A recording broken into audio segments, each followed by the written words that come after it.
It is rare for Maskandi and Baqanga genres to emphatically articulate romantic issues, but for Duit Nkomo, songs like Dali and Abalele Vaezwa, true love lyrics are dominant.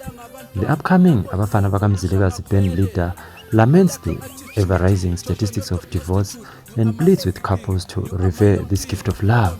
Uthando ebantwini abatsha okwamanje uthando ngiyabacacisela abantu abasha ukuthi okwamanje uthando yebo lukhona kodwa uthando lwakhona lamanje alusenaqiniso. Uthando kwakuyinto zabadala lezi zakudala ukwazi ukuthi umuntu wayekwazi ukuthi akulinde noma ungabe ukuphi akwazi ukuthi akulinde uyamthola ukhona noma ukuthola ukhona. Ezami ingoma zibanikeza imfundiso ukuthi noma ngabe ngikuphi ngicela ukuthi ungilinde ngoma ngaba kuphi noma ngahamba ngiyephi kodwa ngiyazi ukuthi ngizobuya ngicela ukuthi ungilinde. The Abafana Bakamzilikazi group's fame has been on a steady rise to stardom as the Hlekani Bafana and Sibuya Lenga Phetsheya tracks continue to dominate music concerts in Johannesburg and also enjoy more listenership locally.